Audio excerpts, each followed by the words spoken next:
ওহে ওসমান আলী, সারাদিন আল্লাহ আল্লাহ করেন। আপনার আল্লাহ কি আপনাকে খেতে দিয়েছে? আল্লাহর ভরসায় থাকলে তো ক্ষুধায় মরবেন। কাজ করেন, না হলে না খেয়ে মরবেন।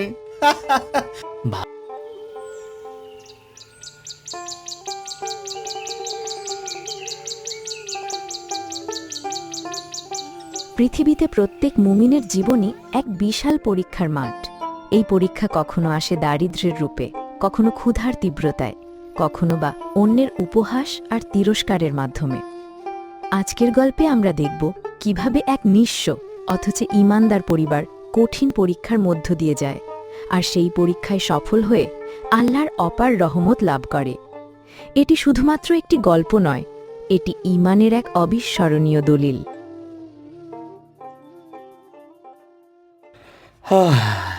ফাতেমা, আজও সারাদিন পথে পথে ঘুরলাম। বাজারে সবাই মুখ ফিরিয়ে নিল, কেউ কাজ দিল না। মনে হচ্ছে এই পৃথিবীতে আমাদের জন্য কোনো কাজ নেই। আল্লাহ ধৈর্যশীলদের ভালোবাসেন, তুমি নিরাশ হইও না। আমাদের রবের উপর ভরসা রাখো, কালকে আল্লাহ তাআলা নিশ্চয়ই নতুন কিছু নিয়ে আসবে আমাদের জন্য। আম্মা, পেট খুব ব্যথা করছে, আমার খুব খিদেও পেয়েছে। মা, তুমি একটু ধৈর্য ধরো। আমাদের রব বড় দয়ালু, তিনি নিশ্চয়ই আমাদের এই কষ্ট দেখছেন। তিনি আমাদের ফেলে দেবেন না। আল্লাহর উপর বিশ্বাস রাখো। এটা তুমি আর সাফিয়া খাও, আমার এত খিদে নেই। নাও, এটা খাও, আল্লাহ সব দেখেন, আমরা একসাথে খাবো। এভাবেই কষ্টের মধ্যে দিন পার করছিল উসমান আলী পরিবার।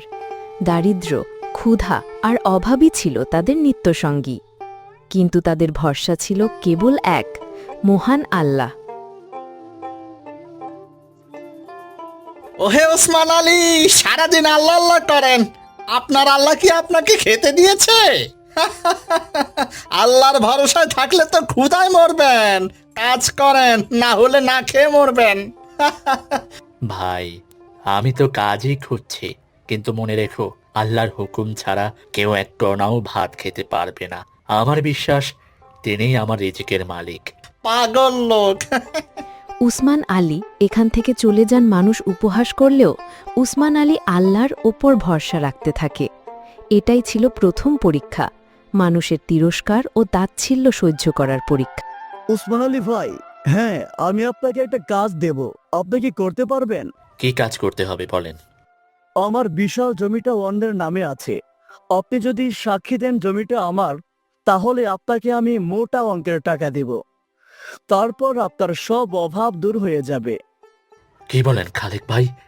মিথ্যা সাক্ষী হয়ে অন্যের হক মেরে খেতে বলতে হবে?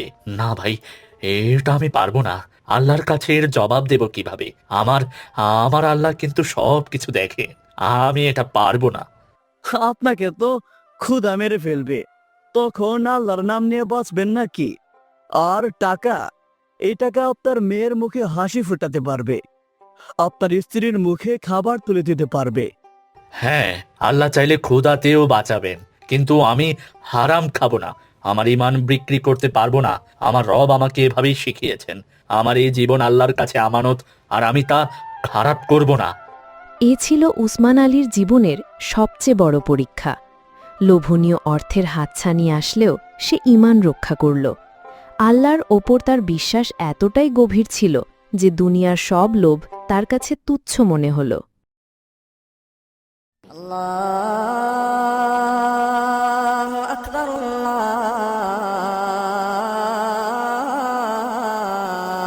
আকবার।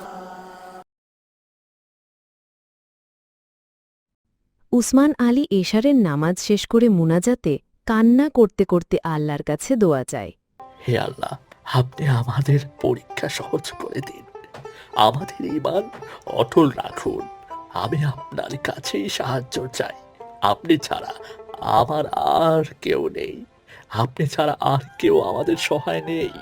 তুমি দোয়া করো, আমাদের রব অবশ্যই শুনছেন। হয়তো কাল আমাদের জন্য রহমতের দুয়ার খুলবে। হে আল্লাহ, তুমি আমাদেরকে রহমত দাও। যত ধরনের হারাম কাজ আছে, সকল হারাম কাজ থেকে আমাদেরকে দূরে রাখো। আমাদেরকে একটু শান্তি দাও। রাসূল করিম সাল্লাল্লাহু আলাইহি ওয়াসাল্লাম বলেছেন, যে ব্যক্তি ধৈর্য ধরে আল্লাহ তাকে ধৈর্য দান করেন।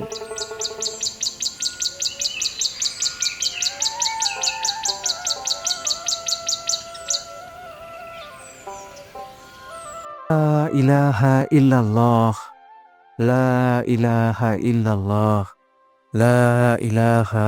এই শুনো, মেয়েটা খুব অসুস্থ হয়ে পড়েছে, ওষুধ আনতে হবে। কারো কাছ থেকে টাকা ধার নিয়ে কিছু একটা করো, আমার কাছে তো আর কিচ্ছু নাই। সুদে টাকা ধার নেব না, সেটা হারাম। আমাদের রব নিশ্চয়ই কোনো পথ দেখাবেন। আসসালামু আলাইকুম উসমান ভাই, কি হয়েছে আপনার মেয়ের? ইমাম সাহেব, খুব অসুস্থ আমার মেয়ে। ধৈর্য ধরুন, আল্লাহ তাআলা হয়তো আপনাদের পরীক্ষা করতেছে। নিশ্চয়ই আল্লাহ তাআলার ইচ্ছায় আপনাদের জন্য ভালো কিছু আসতেছে।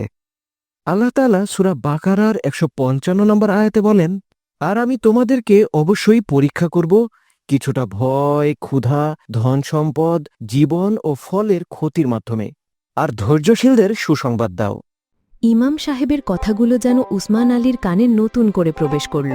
তিনি বুঝলেন এটাই ইমানের বড় পরীক্ষা। তার ধৈর্য আরও শক্ত হল। আল্লাহর ওপর ভরসা ছাড়া এই মুহূর্তে তার আর কোনো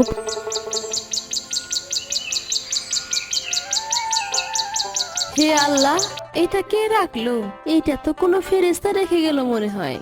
এটা আল্লাহর রহমত, হয়তো কোনো গোপন বান্দা পাঠিয়েছে।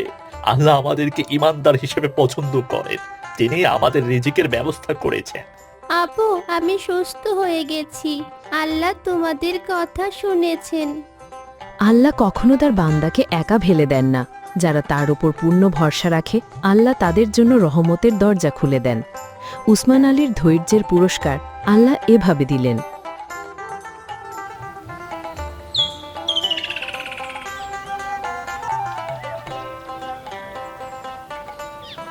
পরের দিন সকল গ্রামবাসী খালেক মিয়ার কুকর্ম ধরে ফেলে এবং খালেক মিয়াকে অপমান করে তাড়িয়ে দেয়।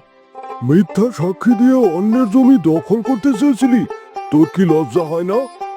আমি ভুল করেছি, আমাকে ক্ষমা করে দিন। আপনি গ্রাম থেকে যেদিন ভালো হবেন সেই দিন আবার আসবেন। অন্যের হক মেরে খাওয়ার পরিণাম হল অপমান আর ধ্বংস। আর যারা ঈমান রক্ষা করে তারও তাদের দুনিয়া ও আখিরাতে সম্মানিত করেন।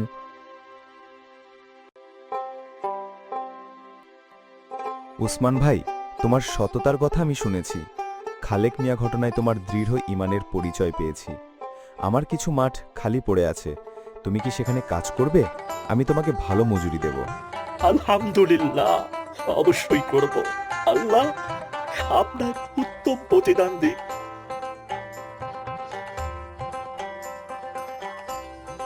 দেখছো, আল্লাহ আমাদের হতাশ করেননি, তিনি আমাদের জন্য হালাল রিজিকের ব্যবস্থা করেছেন। যারা আল্লাহর জন্য হারাম ছেড়ে দেয়, আল্লাহ তাদের জন্য হালাল রিজিকের দরজা খুলে দেন। উসমানের জীবনে সুখ ও সমৃদ্ধি ফিরে এলো, কিন্তু তার ঈমান আর বিনয় আগের মতোই অটল। প্রিয় ভাই ও বোনেরা, উসমান আলী ধৈর্য ধরেছে, তাই আল্লাহ পাক তাকে রহমত দিয়েছেন। আল্লাহ পাক সূরা বাকারার 153 আয়াতে বলেন, হে ঈমানদারগণ, ধৈর্য ও নামাজের মাধ্যমে সাহায্য গ্রহণ করো। নিশ্চয়ই আল্লাহ ধৈর্যশীলদের সাথেই আছেন। তাই আল্লাহ তাকে সাহায্য করেছেন। হে আল্লাহ, আপনি আমাদের ঈমানের পরীক্ষায় সফল করেছেন। আপনি আমাদের দুনিয়া ও আখিরাতের সহায়। আমাদের ঈমানকে সর্বদা অটল রাখুন। দুনিয়ার কষ্টই আসল পরীক্ষা। হারাম থেকে দূরে থাকতে হবে, যতই কঠিন হোক। আল্লাহ পাক ধৈর্যশীলদের সাথেই আছেন। মিথ্যা ও অন্যের হক নষ্ট করার পরিণাম ধ্বংস। ঈমানের পরীক্ষায় সফলদের জন্য দুনিয়া ও আখিরাতের পুরস্কার।